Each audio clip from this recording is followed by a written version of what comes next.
Vamos a comenzar entonces con el estudio de Hebreos capítulo 1, ya con el versículo 8, y vamos a comprender lo que es iglesia.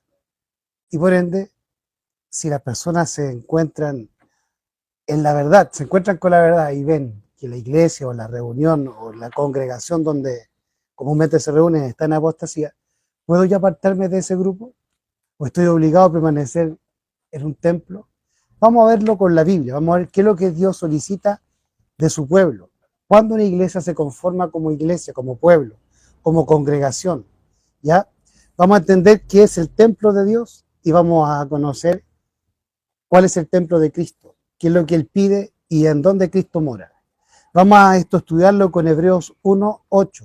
Vamos a comenzar nuevamente desde el versículo 1 y vamos a llegar al versículo 8 para ir repasando. Y así vamos a recapitular aquello que ya hemos estudiado con anterioridad de este capítulo.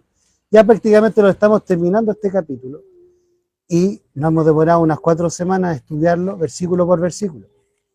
Así que siempre que ustedes estudien versículo con versículo la escritura, se van a ir encontrando con otros pasajes bíblicos y con temas bíblicos, ¿ya? Así que vámonos a estudiar esto, a leer de Hebreos capítulo 1, versículos 1 al 8, ¿ya? Y vamos a entender un poco aquí el trono de Dios. Vamos, y eso, el trono de Dios va a estar relacionado con el concepto correcto de iglesia.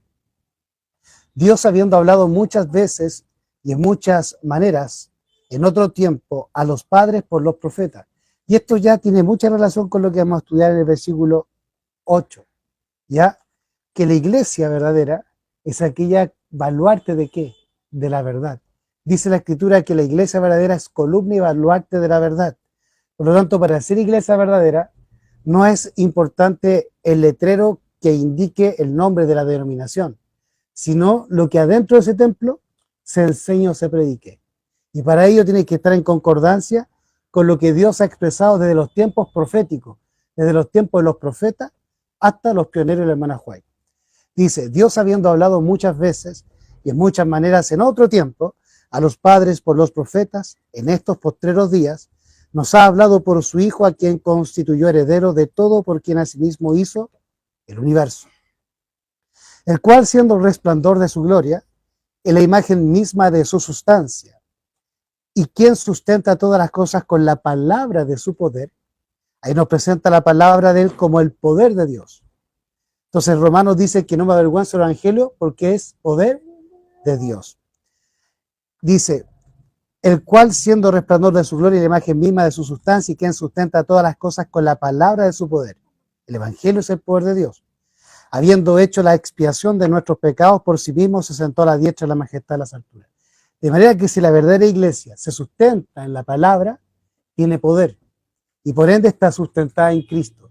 Si la iglesia abandona la palabra, ese poder se disipa y ya no tiene a Cristo como su sustentador o como su fundamento. Verso 4. Hecho tanto más superior que los ángeles, tanto heredó más excelente nombre que ellos. Dice el versículo 5.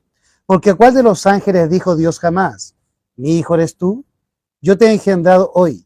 Y otra vez yo seré a el Padre y él me será a mi hijo. Y otra vez cuando introduce el primogénito en el mundo, dice, y adórele todos los ángeles de Dios. Ciertamente, de los ángeles dice, el que hace a sus ángeles espíritus y a sus ministros llama de fuego. Ese es el estudio que hicimos la semana pasada. Pero ahora nos vamos a centrar en este versículo que viene ahora. Verso 8. Más al Hijo dice, tu trono, oh Dios, por siempre jamás, cetro de equidad es el cetro de tu reino. Vamos al versículo 9. Vamos a tratar de entender estos dos versículos juntos. Dice, más al Hijo dice, versículo 8, más al Hijo dice, tu trono, oh Dios, por siempre jamás, cetro de equidad es el cetro de tu reino. ¿En qué se sustenta el trono de Dios y su cetro, su gobierno? En la equidad, y la equidad de justicia. ¿Ya? Versículo 9, has amado la justicia y aborrecido la maldad. Por tanto, Dios, el Dios tuyo, te ha ungido con óleo de alegría más que a tus compañeros. Esto demuestra que el trono de Dios está cimentado ¿en qué? En la verdad, en la justicia y en la equidad. ¿Ya? ¿Perfecto?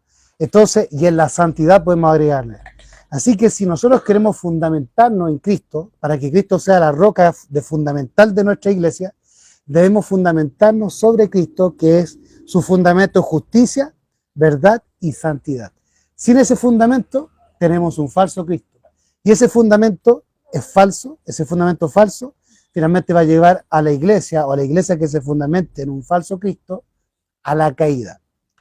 Vamos a comenzar entonces a estudiar estos textos, y para ello vamos primeramente a irnos a el comentario que hace la señora White de este versículo, de Hebreos capítulo 1, versículo 8. Vámonos al comentario que ella hace, pero aparece el comentario bíblico 7a de Hebreos 1.8, aparece en Juan capítulo 1, versículo 1 al 3. Vamos a leer lo que nos dice ahí la mensajera en el comentario de Hebreos 1.8, pero que se encuentra en Juan capítulo 1, versículos 1 al 3.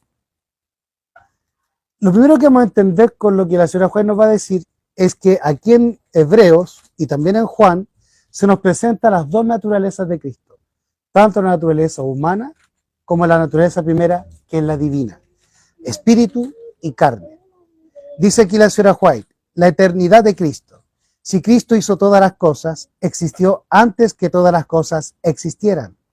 Las palabras que se refieren a este tema son tan concluyentes que nadie tiene por qué quedar con dudas. Cristo fue Dios esencialmente y en el máximo sentido. Fíjense lo que dice ahí. Cristo fue Dios esencialmente. Ahí se está refiriendo ¿a qué? A la esencia, a la naturaleza. Cristo por naturaleza, por esencia, por espíritu, era Dios. Pero sobre todo, dice allí, Cristo fue esencialmente y en el máximo sentido. ¿Qué fue? Dios. Y eso es importante porque muchos hermanos que han abrazado la verdad del Padre y el Hijo se apartan de la verdad yéndose al unicitarismo y negando a Cristo como Dios. Pero vemos que Elena G. de White nos declara que Cristo esencialmente y sobre todas las cosas, en forma exaltada, es Dios. Cristo fue Dios esencialmente y en el máximo sentido. Estuvo con Dios desde toda la eternidad. Dios sobre todas las cosas, bendito para siempre. El Señor Jesucristo, el divino Hijo de Dios. Y aquí hay otra verdad. Cristo es Dios, pero también es Dios porque es el Hijo de Dios. Otros adventistas están negando que Cristo es el Hijo de Dios. Otros están negando que Cristo es Dios. Entonces, cuando se niegan estas cosas, cuando se rechazan estas verdades bíblicas, la persona que lo hace deja de ser iglesia, deja de ser el baluarte de la verdad. El Señor Jesucristo, el divino Hijo de Dios, existió desde la eternidad, una persona en sí, y sin embargo, uno con el Padre. Es uno con el Padre, pero son dos personas distintas. ¿Se dan cuenta? Y Él existió desde la eternidad con el Padre, pero fue engendrado en los días de la eternidad, como dice Miqueas 5:2. Era la gloria máxima del cielo. Era por derecho propio. ¿Por qué derecho propio? ¿Por qué tenía derecho propio? Porque es el Hijo de Dios. Era por derecho propio el comandante de los seres inteligentes celestiales y recibía el homenaje de adoración de los ángeles. Con esto en nada usurpaba a Dios. Fíjense lo que dice. Dice ahí, era por derecho propio el comandante de los seres inteligentes celestiales y recibía el homenaje de adoración de los ángeles. Con esto en nada usurpaba a Dios. Aquí ella cita aquí Proverbios capítulo 8, versículo 22 al 27, que lo hemos revisado varias veces, donde Cristo habla de sí mismo y dice que Él fue engendrado en los días de la eternidad. De manera que rechazar que Cristo fue engendrado en los días de la eternidad es rechazar las mismas palabras de Jesús. Y por ende te transformas en un anticristo. O tienes el espíritu del anticristo y no el Espíritu Santo. De manera que el que no tiene el Espíritu Santo no es de Dios. Y si tenemos el Espíritu Santo, somos de Dios. Pero aquel que no lo tiene, tiene el espíritu del anticristo. Y rechaza, o siempre va a rechazar, la palabra de Dios en alguna forma. Dice la hermana White que unos rechazan, que unos no caen en algunos errores, ya, y se libran de algunos errores, pero caen en otros errores. Y eso pasa mucho en el adventismo. Hay mucha gente que rechazó la Trinidad, pero está aceptando otros errores que vienen en relación con aquellos que son antitrinitarios, como la idea de que Cristo no es Dios. o que el Espíritu Santo no existe. Esos son errores garrafales. Y eso lo hacen para distanciarse de la idea de la Trinidad. Y eso es un error teológico. Nosotros no tenemos que distanciarnos de alguna verdad que diga la Biblia por el hecho de que parezca o nos parezca, vamos a parecer católicos o trinitarios. Lo que hay que hacer es estudiar las verdades que aparecen en la Biblia, entenderlas y darle una explicación correcta y presentarla, pero no tratar de rechazar o esconder verdades, como algunos quieren esconder Mateo 28:19, porque les parece que eso habla de la Trinidad. Si tú como adventista que no eres trinitario piensas que tienes que esconder Mateo 28:19 porque pareciera que fuera Trinidad, entonces estás pensando igual que un trinitario. O sea, lo que tienes que hacer es entender, estudiar con la hermana White, con los pioneros, con los apóstoles, con el mismo Cristo, a qué se refería Cristo cuando nos mandó a bautizar en nombre del Padre, el Hijo y el Espíritu Santo. Y no interpretar como los trinitarios que eso se refiere a una Trinidad. Entonces, esos son errores que nosotros tenemos que sortear. ¿Ya? Hay muchos otros adventistas que están cayendo en el error de las ceremonias o de las fiestas ceremoniales o de guardar los sábados lunares o las fechas, los calendarios judíos y nuevamente esclavizarse en eso. Y todo aquello es lo que les digo, o sea, se libran de un error pero beben de otros errores. Y eso es porque la gente en sí, al conocer la verdad, no hace reformas y piensa que la salvación solamente estriba en teóricamente aceptar una verdad y no en la práctica. Pero si nosotros aceptamos una verdad en la teoría, tenemos que ponerla en la práctica. Si no la colocamos en la práctica, estamos en pecado, porque ahora tenemos el conocimiento y no lo colocamos en práctica. Y ahí está el peligro, y ese es el mayor peligro en los grupos de sostén propio. Y es por eso que fracasan los grupos de sostén propio, porque la gente no hace reformas, sino que se mantiene viviendo en el mundo, en el sistema mundanal, y por ende carece de tiempo para santificarse, para estudiar y para hacer la obra. O sea, si tú piensas que ser adventista consiste en salirse del templo adventista y venir a sentarte en una casa a escuchar sermones, estás equivocado. Entonces vas a seguir en la misma dinámica del que está sentado en los templos, ¿ya? Y vas a caer en la misma apostasía tarde o temprano. ¿Por qué? Porque aunque te salgas de un templo, el ataque de Satanás, las tentaciones de Satanás van a venir siempre. Y la única manera de sortear las tentaciones de Satanás es mantenerte ocupado en la obra de Cristo. Por eso dice la hermana White que aquel que solamente ora pronto dejará de hacerlo. ¿Ya? Entonces nosotros también, además de salirnos de la corporación, tenemos que salir a trabajar, a hacer la obra ministerial. Y tenemos que abandonar el mundo. Si nosotros no consideramos esto y nos oponimos al ejemplo evangélico de Cristo, de los apóstoles, de los pioneros de la hermana White, en que abandonaron su vida mundana y se entregaron a la profesión de ser cristianos, todos los días, no solamente el sábado, si estamos rechazando eso, también estamos rechazando la luz y venimos a hacer Babilonia.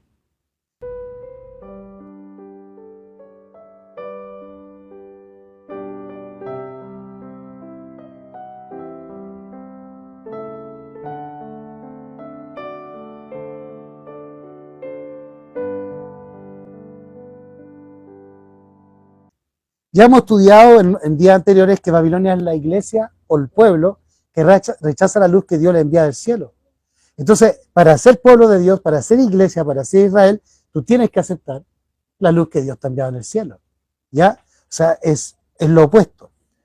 Bueno, aquí la señora White dice, hay luz y gloria en la verdad de que Cristo era uno con el Padre antes de que se pusiera el fundamento del mundo. Es la luz que brilla en un lugar oscuro, iluminándolo con gloria divina y original. Esta verdad infinitamente misteriosa en sí misma explica otras verdades misteriosas que de otra manera son inexplicables, mientras esa verdad está guardada en luz inaccesible e incomprensible. Esto está tomado de la Review and Herald, el 5/4 de 1906. Ahora, fíjense qué importante, porque ella dice que si nosotros tenemos o reconocemos la verdad de que Cristo era uno con el Padre y engendrado del Padre, nos dice ella que de esa verdad van a venir, ¿qué cosa? Muchas otras verdades. Entonces, en la verdad del Padre y el Hijo es una puerta que te va a llevar a muchas otras grandes verdades. Pero para ello tú tienes que santificarte en aquella verdad del Padre y el Hijo. ¿En qué nos santificamos en la verdad del Padre y el Hijo? Que ahora entendemos verdaderamente al Espíritu Santo. a Cristo en nosotros. El Espíritu Santo es Cristo en nosotros. Pero ese Espíritu Santo es dado ¿para qué? Para vencer el pecado, para estudiar la Escritura y para hacer la obra. Pero si nosotros reconocemos el verdadero Espíritu Santo como Cristo en nosotros, pero no estudiamos, no hacemos la obra, ni guardamos los mandamientos, ¿de qué nos sirve haber conocido la verdad del Padre y el Hijo? Vendría a ser ahora una maldición. ¿Ya?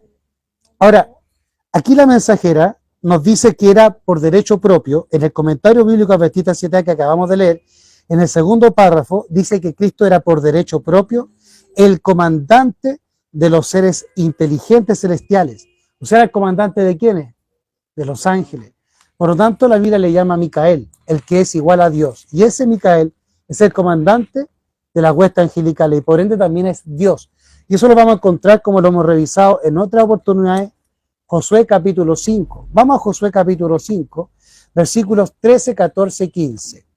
Josué capítulo 5, versículos 13, 14 y 15.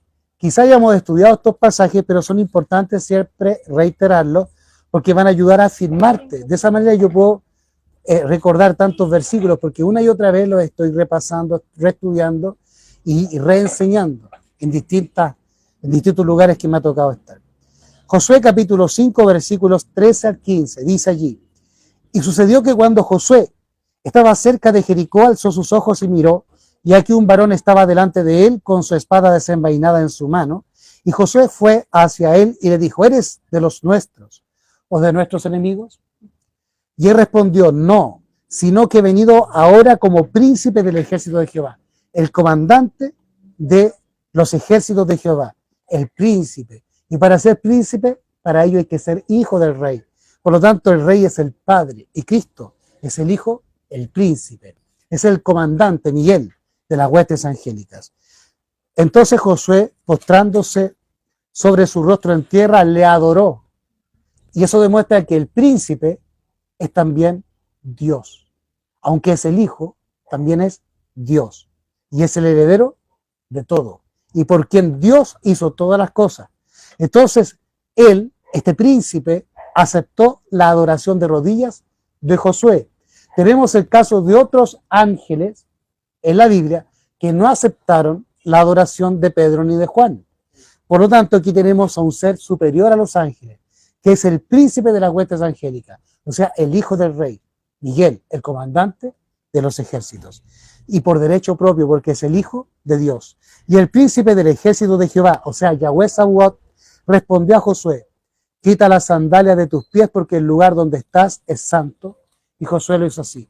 Es la misma entidad que estaba con Moisés en la zarza ardiente. Vamos entonces ahora a pasar a Isaías capítulo 9, versículo 67. Isaías capítulo 9, versículo 67. Y con esto nos vamos a ir adentrando a la temática del trono de Dios y el templo de Dios, para entender finalmente lo que es iglesia. Isaías capítulo 9, versículos 6 y 7. Sí, versículos 6 y 7. Porque un niño nos es nacido, hijo nos es dado, y el principado. ¿Qué demuestra? Que Cristo es el príncipe. ¿Por qué? Porque es el hijo de Dios, el rey. Porque un niño nos es nacido, hijo nos es dado, y el principado será sobre su hombro. Y se llamará su nombre admirable, consejero, Dios fuerte, Padre eterno, príncipe de paz. Fíjese el 7. Lo dilatado de su imperio. ¿Qué quiere decir? Que él tiene un imperio, gobierna, es rey, por lo tanto tiene un trono, y él es el principado. ¿Perfecto? Él es el heredero del rey, por lo tanto él es el rey por derecho propio, pero es príncipe, y él es un emperador. Lo dilatado de su imperio y de su paz no tendrá límite. Sobre el trono de David, esto es muy interesante, sobre el trono de David y sobre su reino, disponiéndolo y confirmándolo en juicio y en justicia, desde ahora y para siempre, el celo de Jehová de los ejércitos hará esto. Ahora, bien interesante, vamos a leer otro versículo más, para poder entender lo que quiero enseñarles con Isaías 9, 6, 7. Vamos al Salmos 45, 6, 7. Vamos a leer desde el versículo 2 al versículo 7. Salmos 45, verso 2 al 7. Te has hermoseado más que los hijos de los hombres.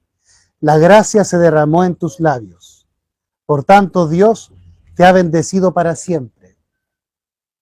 Cíñete tu espada sobre el muslo, oh valiente, con tu gloria y con tu majestad.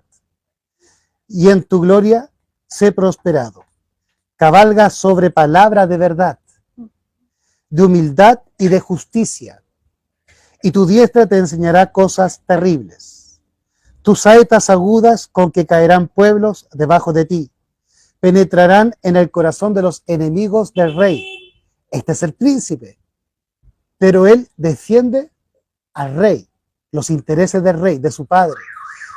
O sea, el gran emperador es el padre, y el hijo, el príncipe, defiende los intereses de ese reino, como representante de ese reino. Dice, tus saetas agudas con que caerán pueblos debajo de ti, penetrarán en el corazón de los enemigos del rey. Tu trono, oh Dios, es eterno y para siempre. Cetro de equidad es el cetro de tu reino. Has amado la justicia y aborrecido la maldad. Por tanto, Dios, el Dios tuyo, te ha ungido con óleo de alegría más que a tus compañeros. Estos son los mismos versículos, el 6 y 7, que aparecen en Hebreos, capítulo 1. Entonces, se nos reitera acá que el gobierno de Cristo está cimentado ¿sobre qué? Sobre la justicia, la santidad y la verdad. ¿Perfecto? Ahora, el reino del Padre está en el cielo. Si ustedes se fijan, el reino del cielo, el reino de Dios, el Padre, está en el cielo, en el universo, entre los ángeles y los mundos que no cayeron. El único lugar que es una excepción de ese reino es la tierra. Y la tierra había quedado, ¿qué? Había quedado apresada por Satanás. Porque Satanás, ¿qué hizo? Le robó, ¿no es cierto?, el reino ¿a quién? A Adán. Adán era un representante, un virrey de Dios aquí en la tierra. Por lo tanto, lo que hizo Satanás fue usurpar el reino y quitarlo de Dios. Ahora, la tierra ahora pasó a ser ¿de quién? De Satanás. Por eso Cristo decía, viene el príncipe de este mundo y nada tiene en mí. ¿Por qué Satanás también es príncipe? Porque es hijo de Dios, pero por creación. ¿Ya? No por derecho propio, sino por creación. Pero también viene a ser un príncipe. Ahora, si nosotros vencemos y somos salvos, también seremos príncipes. Ahora, en la antigüedad, en la Edad Media, hubo un rey, donde tuvo un rey, Carlos V, que gobernó todo el mundo antiguo, toda Europa. Y él decía que su imperio era tan vasto que por un lado el sol se escondía y por otro salía. Ya, o sea, así de vasto era su imperio en Europa, en la Edad Media. ¿Cómo logró Carlos V hacerse de ese imperio? Porque él era hijo de la reina Isabel la Católica y de Felipe el Hermoso. Felipe el Hermoso era príncipe de Holanda o de los Países Bajos, mientras que la reina la Católica era descendiente de los reyes católicos de España. Al unirse esas dos coronas, esas dos casas, él se hace heredero, no solamente de los Países Bajos y de España, sino de los reinos que estaban asociados con el reino español y con los Países Bajos. Por lo tanto, el tipo terminó gobernando toda Europa, ¿ya? Bueno, en el caso de Cristo es lo mismo. El Padre lo envió a la tierra a nacer en la tierra y recuperar el reino que el diablo había usurpado de manos de Adán. Por eso Cristo es el segundo Adán. Ahora, se lo menciona como el hijo del hombre o también como el hijo de David. ¿Y sobre qué trono estaba profetizado que él se iba a sentar? Sobre el trono de David. Pero en el trono de David estaban sentados seres humanos mortales. Y todos esos reyes, incluyendo David, fallecieron. Pero la profecía declara que el trono de David a través de Cristo iba a ser eterno. De manera que lo que Cristo vino a hacer es a unir ambos reinos, el celestial y no caído con el mundo terrenal caído. Para ello tuvo que redimirlo. Para que la tierra llegue a ser el reino de Dios, debe pasar dos instancias. La primera instancia después del pecado es el bautismo por agua. Y eso la tierra lo vivió con el diluvio universal. Pero luego la tierra está guardada, según la Escritura, para un diluvio de fuego. Por lo tanto, iba a recibir ¿qué cosa? El bautismo por fuego. El ser humano, o el templo de Dios, que es el cuerpo, que ya lo vamos a entender, ocurre lo mismo. Para que Dios resida en ti, viva en ti y en mí, a través del Espíritu, necesariamente es importante que tú te arrepientas del pecado, lo confieses y lo abandones, y te limpies en la sangre de Cristo. Luego tú recibes por agua el bautismo del Espíritu Santo. Pero luego el sellamiento viene por fuego. Es un bautismo por fuego. La purificación del ser a través de ese fuego. Y así la presencia de Dios va a ser permanente en aquel que es sellado. A través de el Espíritu Santo. Primeramente, en la lluvia temprana, agua, y en la lluvia tardía, fuego. ¿Ya? Los discípulos recibieron lo mismo. Los discípulos se fueron bautizados en agua y luego fueron bautizados en fuego. La tierra fue bautizada en agua, diluvio de Noé, y ahora será bautizada en fuego. ¿Para qué? Para que Dios pueda asentarse en esta tierra y gobernar desde esta tierra todo el universo. O sea, para que esta tierra llegue a ser el centro del universo y el centro del reino de Dios, nosotros, o sea, la tierra tiene que ser purificada con agua y luego por fuego. Y para que Dios viva en nosotros y nosotros seamos su templo y su trono, tenemos que vivir lo mismo. Por lo tanto, no puede haber en nosotros ¿qué cosa? Pecado. Porque Dios no habita en el pecado, pues Dios es santo.